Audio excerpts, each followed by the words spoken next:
a todos, bienvenidos de nuevo a este pequeño rincón del cinéfilo. Hace pocos días, hará un par de semanas aproximadamente, subí la review de la película de Superman de Richard Donner, prácticamente la película que abrió la veda del cine de superhéroes, claro, estamos hablando de hace ya 42 años,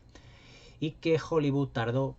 unos cuantos años en volver ya no solo a recuperar la figura del superhéroe en sí mismo, y que se encaminó directamente al segundo superhéroe, por así decirlo, más importante dentro de lo que yo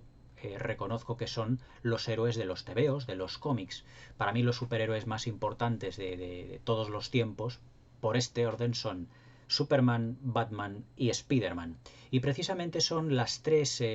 figuras que se han hecho tres películas de estos tres personajes y que han redefinido el cine de este tipo de subgénero, de este subgénero de acción, que es el género de superhéroes, que está hoy en día más en boga.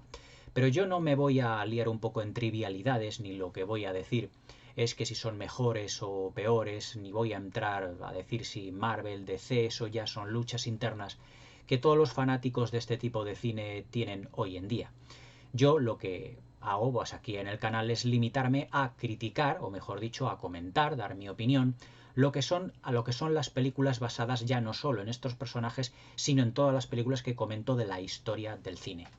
Y yo creo, a mi modo de ver, que las tres películas más importantes, ya no las mejores, pero las más importantes que han definido el cine de superhéroes de una o de otra manera, ya sea por dirección artística, ya sea por puesta en escena, ya sea por todo el conglomerado que tienen todas las películas, preproducción, postproducción, ha sido el Superman de Richard Donner, el Batman de Tim Burton y el Spider-Man de Sam Raimi en los años 78, 89 y 2002 respectivamente. Comentadas ya las anteriores, ya las tenéis aquí en el canal, la de Superman la subí hará 2 semanas aproximadamente, y el Spider-Man de Sam Raimi le tenéis comentado aquí ya, tenéis comentado hace bastante tiempo. Nos vamos a liar pues prácticamente con el tercero, que para mí es el segundo en importancia, que es el personaje de Batman y en la película de Tim Burton que realizó en 1989. Este pack yo creo que ya los he enseñado varias veces, tiene 9 películas, 9 films, que son las 5 películas de Superman, las 4 que hubo entre los años 70 y los años 80 más Superman Returns, y las 4 de Batman, que son las 2 dirigidas por Tim Burton y las de Joel Schumacher. Pero ahora lo que nos vamos a centrar dentro de este pack es comentar la que es sin duda una de las películas más importantes del género fantástico de los últimos 30 o 40 años, que es el Batman de Tim Burton. Y digo más importante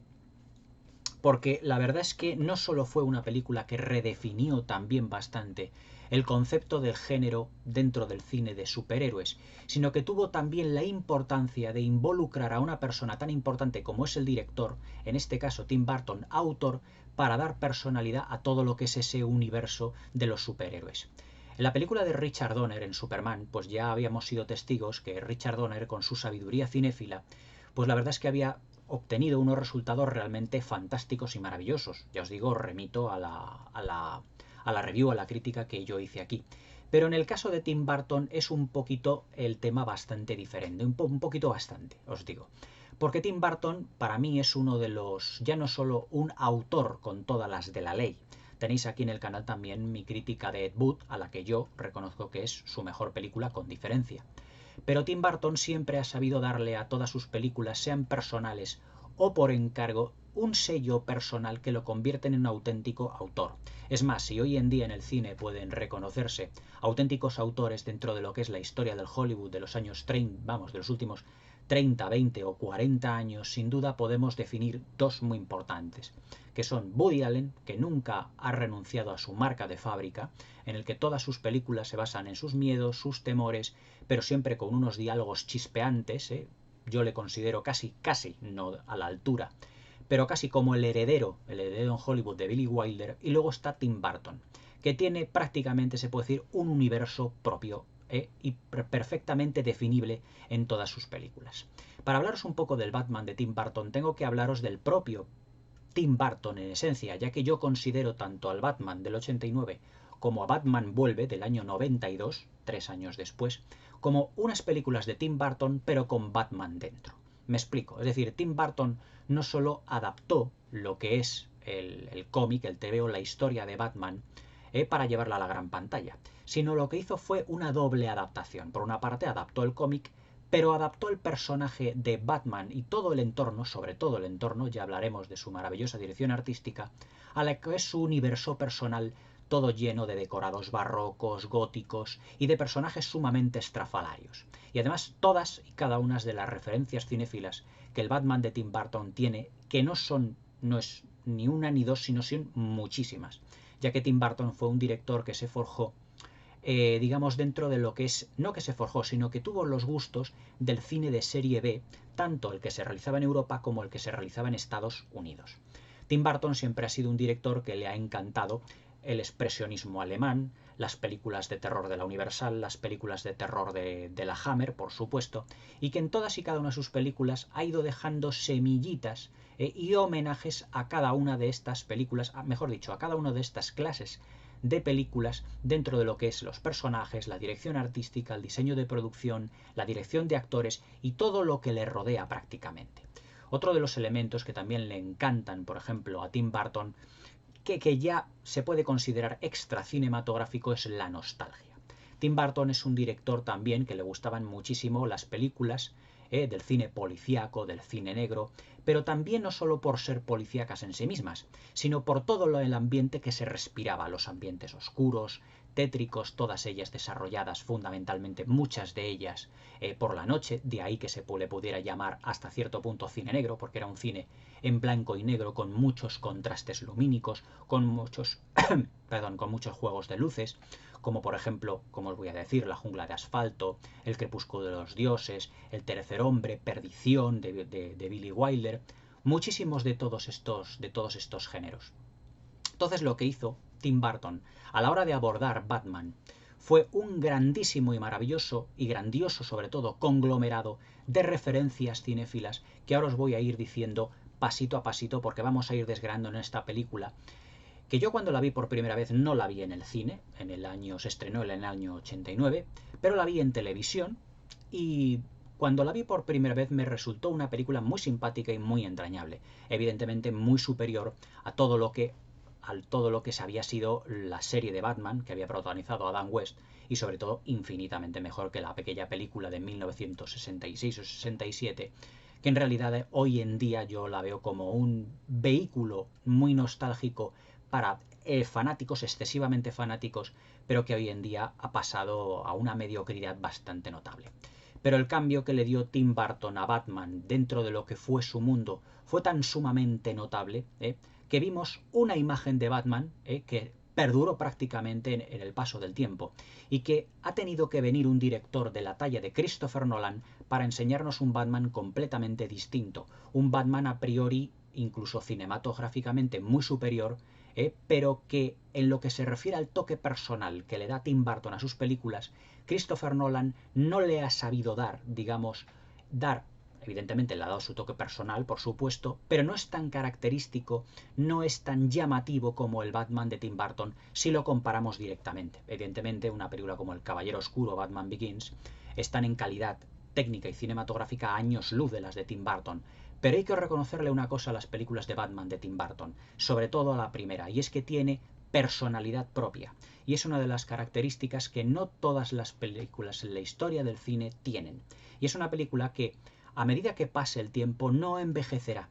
porque todos los elementos que utilizó Tim Burton se puede decir que dentro de la historia del cine son clásicos y son completamente atemporales. Por ejemplo, antes de entrar en lo que es la disección del film, os voy a poner un ejemplo.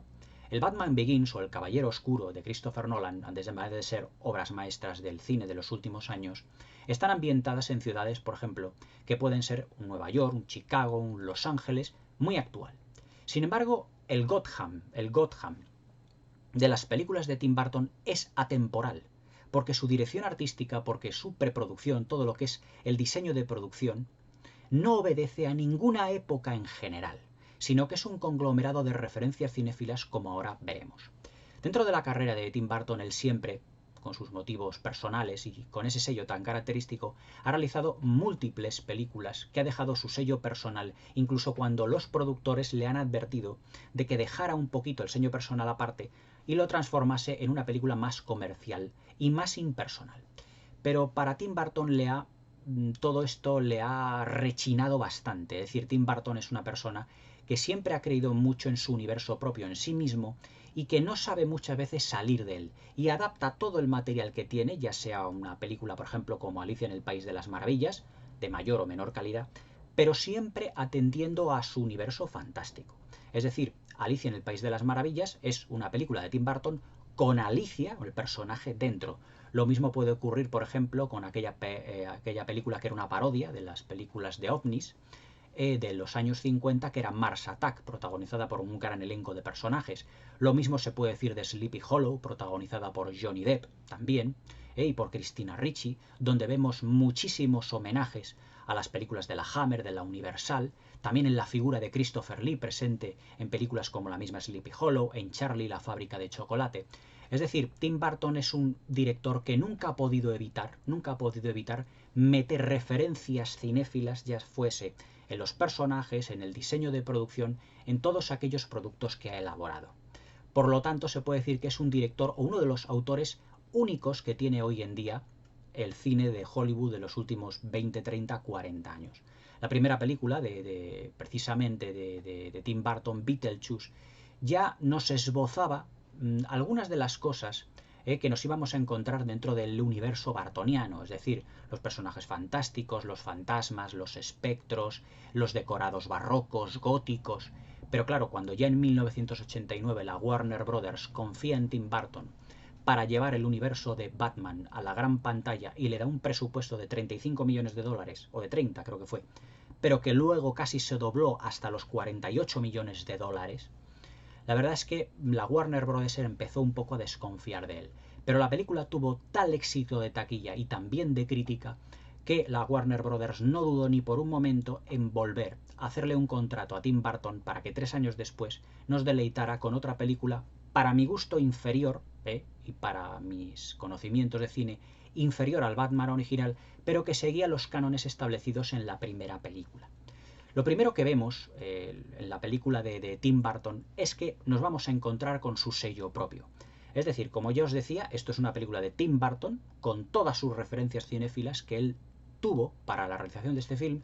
con Batman dentro, precisamente. El casting que realizó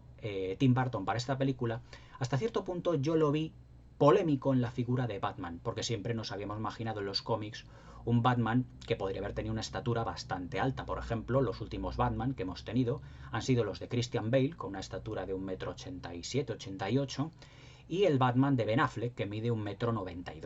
Pero Michael Keaton, el actor que se escogió para hacer de Batman, pues la verdad es que no era un actor excesivamente alto para los cánones establecidos de Hollywood, ni tenía un físico arrebatador, ni era un guaperas como lo podría haber sido Ben Affleck en su momento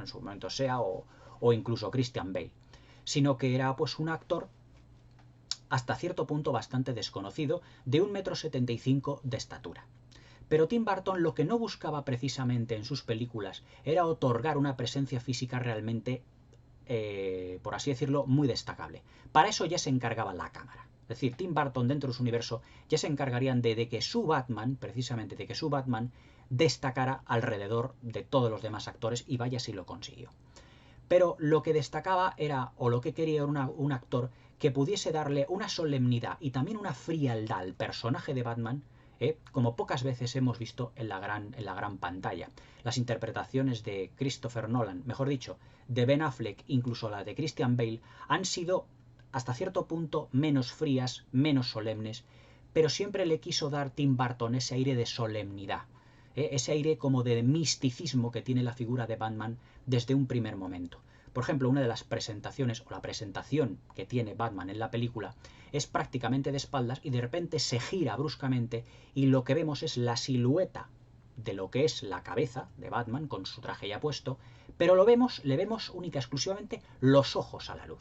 ¿Por qué? Porque Tim Burton lo que quiere expresar desde su punto de vista precisamente es esa frialdad mezclada, mejor dicho, expuesta en la mirada, como diciendo, el Batman no tiene que ser solo un físico portentoso, o no tiene por qué ser un físico portentoso, sino que tiene que ser frialdad en lo que es la mirada, la interpretación y en los gestos. Acordaos, por ejemplo, cuando Batman recoge a Vicky Bale, a Kim Basinger, en el Batmóvil, que ahora hablaremos ya de todo eso,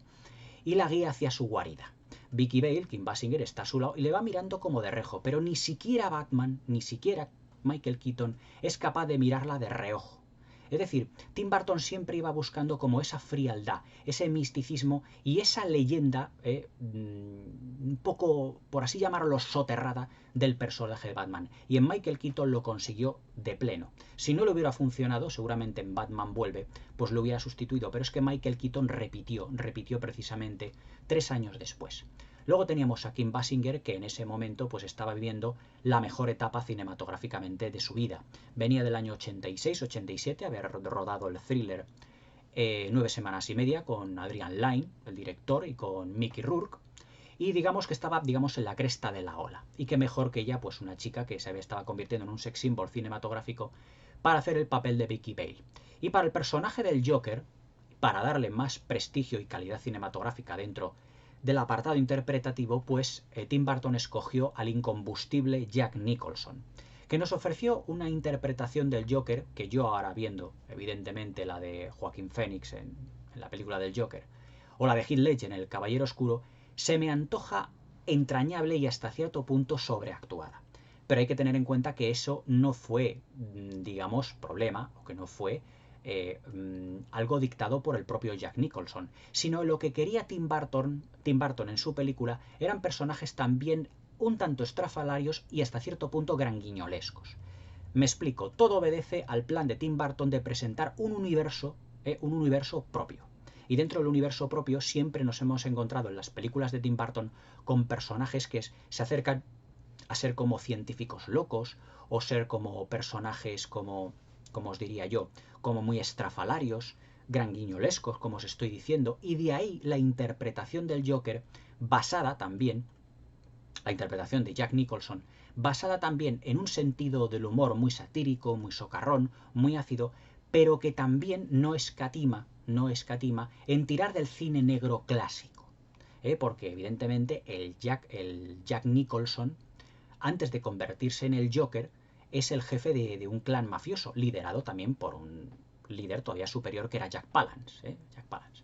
Pero cuando ya se transforma en el Joker, cambia de personalidad, pero hasta entonces había sido como un capo mafioso de las películas de cine negro, del cine negro clásico de los años 30 o de los años 40. Es más, la banda de matones que tiene a su alrededor es la típica banda de gángsters que podemos encontrar en películas como Scarface, la antigua de Howard Hawks, como La jungla de asfalto de John Huston, como por ejemplo El extraño amor de Martha Ivers, que ya os hablaré de esta película, un gran clásico del cine negro, o cualquier otra película de ambiente policíaco de aquella época. Es decir, ya aquí Tim Burton ya estaba prefijando alguna de las bases que sentaría para su Batman. Es decir,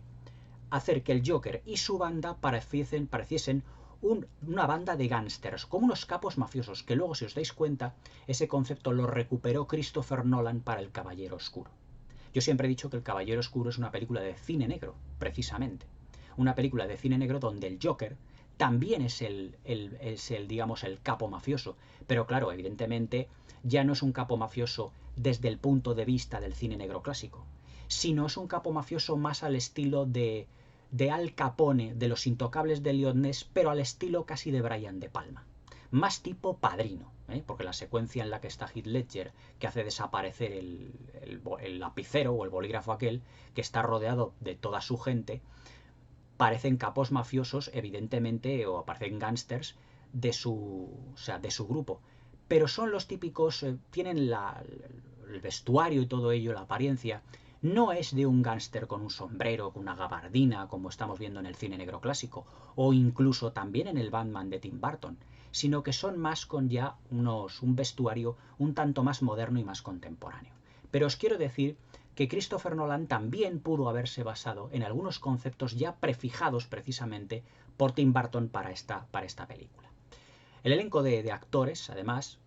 Jack Nicholson, Kim Basinger y Michael Keaton, la verdad es que forman un triunvirato fantástico en esta película, resaltando evidentemente la figura de Jack Nicholson, sobre todo en el póster, ya que en el póster original venía Nicholson, Keaton, es decir, primero el nombre de Jack Nicholson y luego el nombre de Michael Keaton, cuando el personaje evidentemente el protagonista era Batman, tenía que haber sido Michael Keaton, pero para darle más prestigio y porque Michael Keaton también era menos conocido que Jack Nicholson, pusieron las letras de Jack Nicholson antes que las de Michael Keaton, para que nuestra vista se fijase primeramente en el que Jack Nicholson estaba metido dentro de esa película. Además de que Jack Nicholson en esta película es un auténtico robaplanos, es decir, hace la película prácticamente suya, ya que además de ser el villano, el capo mafioso por excelencia, pues aquí digamos que se come a todo el mundo interpretativamente hablando.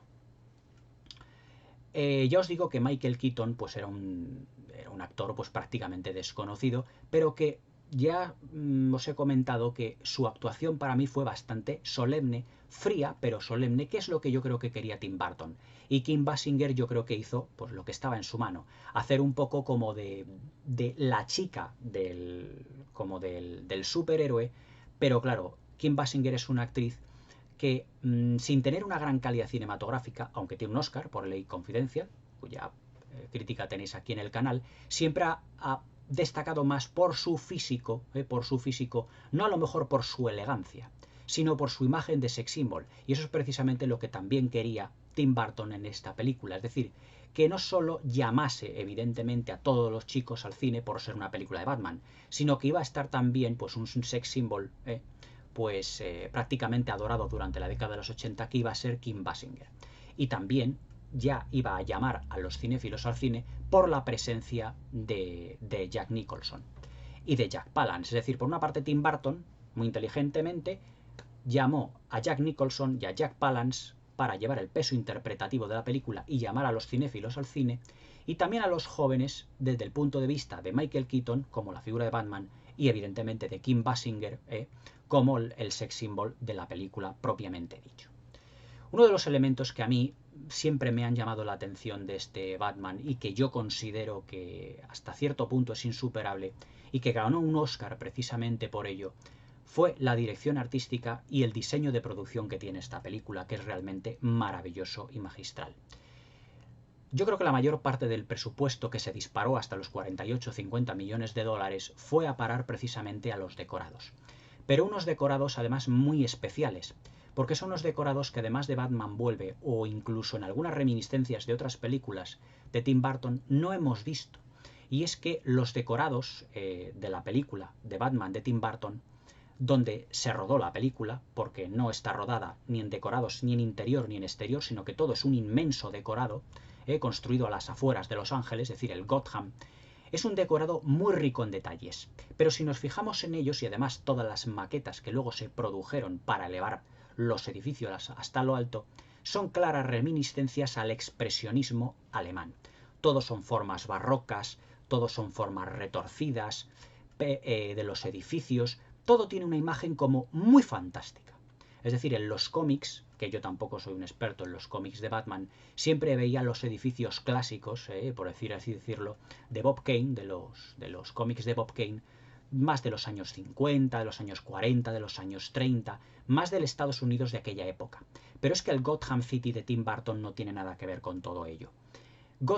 Tim Burton en su Gotham City lo que queda es la esencia de los años 30, 40 y 50, el máximo apogeo de Batman en los cómics, en los vehículos, en los coches, como si fuera una película de cine negro. Es decir, cuando estamos viendo alguna persecución, cuando persiguen al Batmóvil, cuando se acerca al Batmóvil, los vehículos no son de los años 80, sino que son de los años 30, de los años 40 y de los años 50. Es decir, es como si fuera una película de cine negro, basada además en un cómic dentro del universo de Tim Burton. He ahí la riqueza. Eso a nivel de personajes, a nivel de calle, a nivel de vestuario, si nos damos cuenta, muchos de ellos van vestidos, por ejemplo,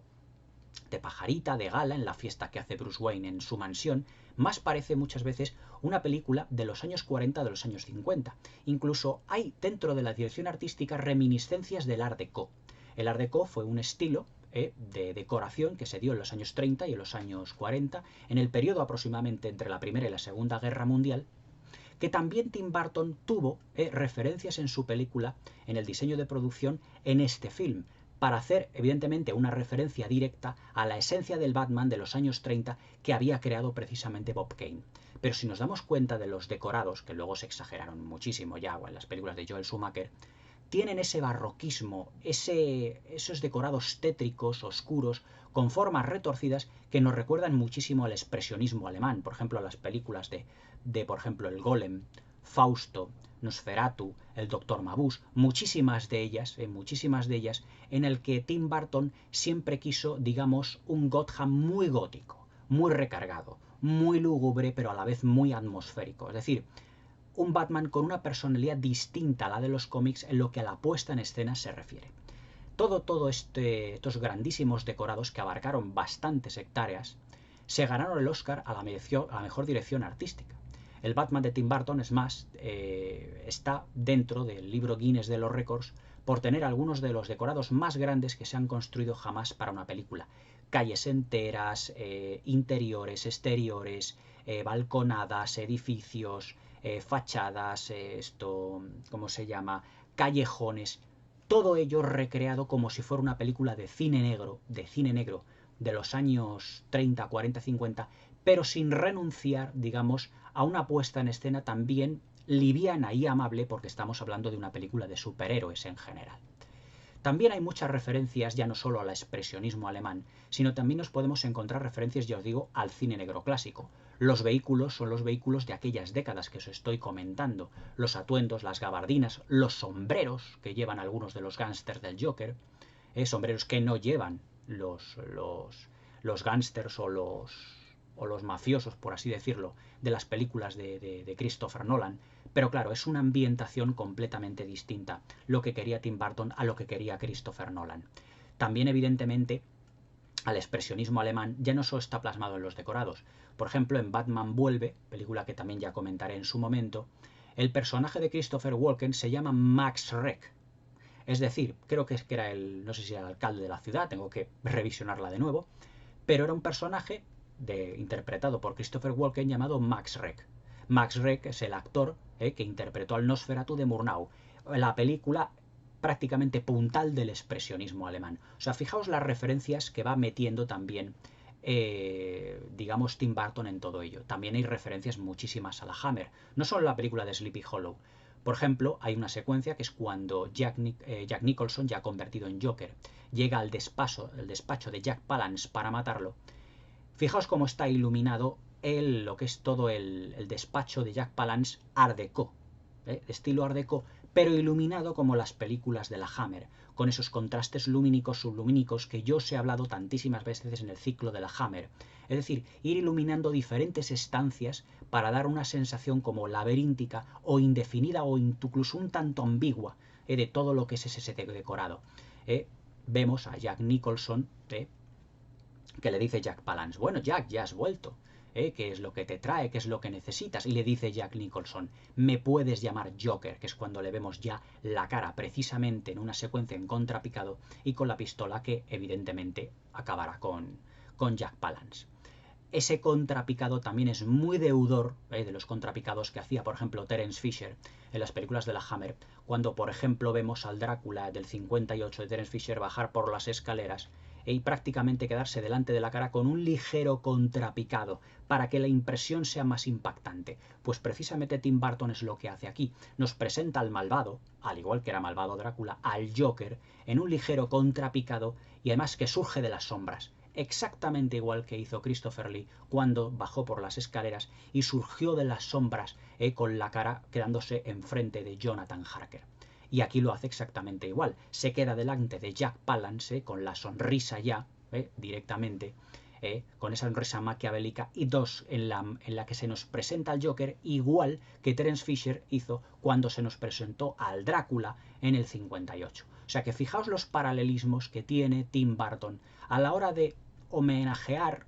o robar, por así decirlo, homenajear todo el estilo de cine que a él siempre le ha gustado, ya sea visualmente, en la planificación, en la dirección artística, todo ello. La historia de esta película está, pues evidentemente, muy basada en los cómics, es decir, es la historia de Gotham City, de la ciudad, en el que vemos una serie de reporteros, una serie de ambientación. Vicky Vale es una reportera que tiene que cubrir una serie de noticias, y en donde pues está evidentemente la figura de Bruce Wayne. Pero evidentemente nos tiene que contar Tim Burton el origen de Batman. Y aquí es cuando vemos que a la salida de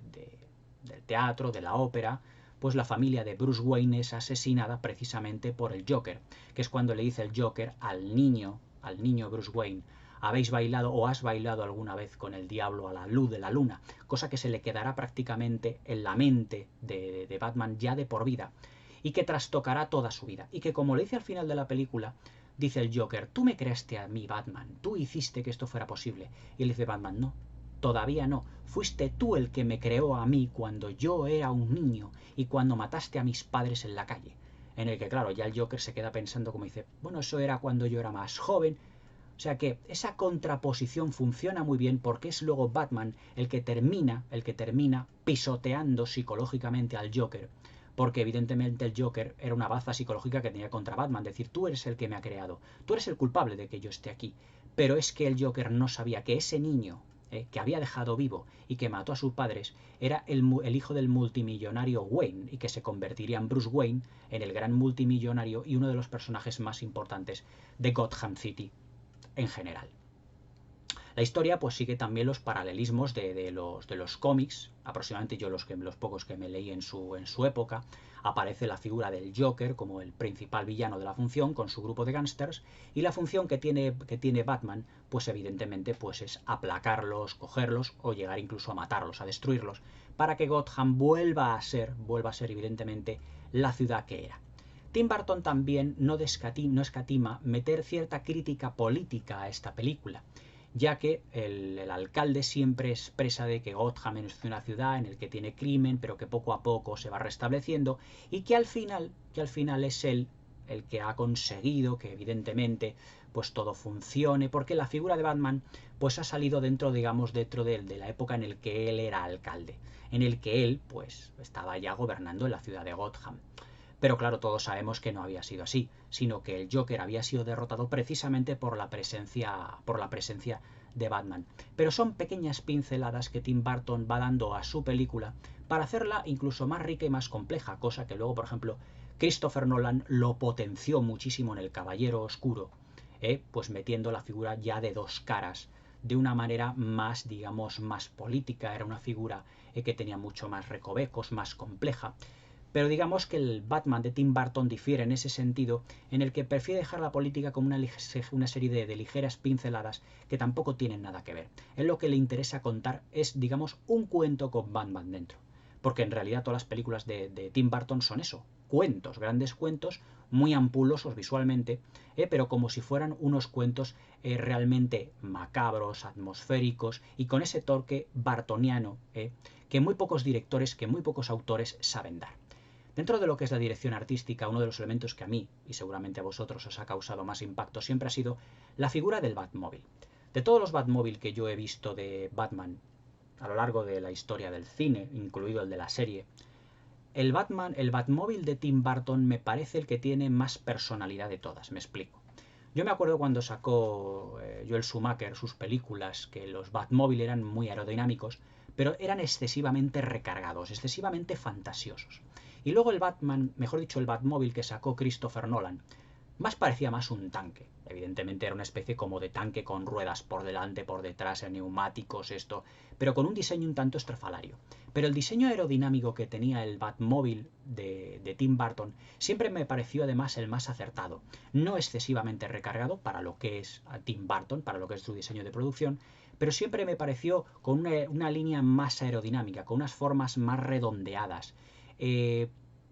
Más bajito, como si fuera un deportivo, y sobre todo con ese especie como de tubo de escape que parecía un cañón, y en esa célebre secuencia en donde Batman pues no sé, pisa el acelerador o le da algún botón y sale pues como esa llamarada en el que sale disparado el Batmóvil, y además con todas esas hojas, como si fuera otoño en Gotham, por esos caminos y por esas carreteras de Gotham hasta llegar a su guarida, hasta llegar a la Batcueva, que se va moviendo para darle como un toque como más místico. Es decir, a mí siempre el Batmóvil del Batman de Tim Burton siempre me ha parecido el mejor en lo que se refiere al diseño, el más escueto, el menos recargado, pero también el más efectivo y el más impactante. Fue el primer Batmóvil que vimos en el cine después del coche descapotable de la película de Adam West y de la serie, pero a mí me parece el más acertado desde cualquier punto de vista. El tono de película oscura de cine negro me parece también de los más acertados que cogió Tim Burton, porque ya no solo homenajea al cine negro en sí, es decir, para darle a su película un tono de cine negro, de cine policíaco, sino también muy acorde con el expresionismo alemán y con los tonos o toques que le dio del cine hammeriano Tim Burton. Es decir, se puede decir sin temor a equivocarse que el Batman de Tim Burton es un conglomerado de referencias cinéfilas que ha ido acumulando Tim Burton y que ha aprovechado él precisamente en Batman para todo exponerlo de una manera totalmente superlativa. Es más, la película destaca por su fotografía, por su diseño de producción y por todos los elementos escenográficos que tiene. Ya os digo que todas las secuencias, tanto interiores como exteriores, son todo decorados. Es decir, nada está rodado en un exterior, son todo decorados. Es decir, los movimientos de los vehículos, las calles, que parece una especie como de Nueva York gótico, porque hay planos donde vemos que los edificios son como rascacielos, pero que cuando la cámara va avanzando por las calles, parece que esos edificios se nos van a echar encima debido a las formas, digamos, retorcidas que tienen, ya os digo, deudoras del expresionismo alemán. Me parece una manera muy original de afrontar el personaje de Batman. A lo mejor a los más puristas, pues no les pareció que este Batman pues no tuviera un traje con una capa, con un traje azul o con una capa también azul oscura o negra, como es es decir, como tenía Batman en los cómics, o que apareciese, por ejemplo, Robin con su, como diríamos, con el antifaz puesto. Pero la imagen que le da a Batman con su diseño de vestuario, es decir, la imagen de un caballero de la noche, porque su presentación no puede ser más impresionante, es decir, siempre con las alas extendidas, haciendo también uso de muchísimos gadgets, sobre todo, por ejemplo, en esa secuencia donde están en el museo, y que rescata a Vicky Vale, rescata a Kim Basinger, y utilizan como esa especie de bataranjo, de murciélago, que lo que hacen es metálico, que lo que hace es tender una cuerda para que se vayan desplazando de un modo a otro. Es decir, todos los gadgets que tiene Batman y que luce Batman en esta película, yo creo que vienen muy acertadamente tanto con la figura de Batman escogida para esta película como para el cine de Tim Burton. Esencialmente lo que hizo Tim Burton en esta película fue recopilar referencias cinéfilas, utilizar un universo personal completamente propio, meter a Batman dentro y adaptarlo a sus gustos. Que yo no lo veo absolutamente mal. Puede haber gente que diga, bueno, es que a lo mejor si yo soy muy fanático de esto o muy purista, le puedo ver de que esto no encaja con los cómics. Pero yo no estoy juzgando que se parezca más o menos al cómic. Yo estoy juzgando a la película de Tim Burton desde el punto de vista cinematográfico. Y desde el punto de vista cinematográfico tenemos una película con un montaje acertadísimo, ya que el ritmo no decae en ningún momento. Tenemos muchísimas secuencias de acción, muchísimas secuencias de suspense, tenemos la historia de amor precisamente entre Vicky Vale y Michael Keaton, con esa solemnidad, yo os digo, que expresa Michael Keaton en todas y cada una de sus secuencias, y un sentido del humor aportado hasta cierto punto de vista muy femenino por Kim Basinger, pero el humor satírico y socarrón del personaje del Joker. Es decir, que se puede decir que el trío se va complementando interpretativamente hablando, ya que a la solemnidad del personaje de Batman se contrapone por completo lo que es la socarronería del personaje del Joker. Y en medio tenemos un poco pues al personaje sex symbol, que evidentemente también el Joker se enamora de ella, que es el personaje de Vicky Vale, de Kim Basinger, en este film. Para los productores, que pasaron además en todo el diseño de producción de un presupuesto de 35 millones a casi 50, creo que fue unos 48 millones, fue una auténtica pesadilla el rodaje de Batman. Pero hay que reconocer que el resultado fue totalmente notable. Una película que, ya os digo, tiene personalidad propia. Un film que no solo dio, digamos, un espaldarazo total al cine de superhéroes como lo había hecho Superman, pero en otro estilo, un estilo más de acción, a los Richard Donner, y que también lo haría Sam Raimi en un sentido, digamos, más colorista del término. Porque todo el cine superhéroe de hoy en día, en lo que se refiere a, como llaman algunos, paleta de colores y todo ello, eso se debe a unas referencias precisamente del estilo de Sam Raimi, adaptando el Spider-Man. Pero aquí se puede decir que entre Richard Donner, Tim Burton y Sam Raimi, fue Tim Burton el que tuvo la suerte de adaptar un personaje de cómic a la gran pantalla, que fuera un gran éxito, pero llevándolo a su mundo, a su terreno, que es donde ahí realmente lo dominaba. Es más, cuando a Tim Burton se le ha pedido que haga una película que no sea muy bartoniana, precisamente es donde muchas veces ha acabado fracasando. Tim Burton es un autor con todas las de la ley. Batman fue el vehículo, fue su Batmóvil personal que le metió en Hollywood para llegar a ser un director de primerísima categoría y de poder hacer prácticamente a raíz del éxito de este film, poder hacer el proyecto que él le hubiese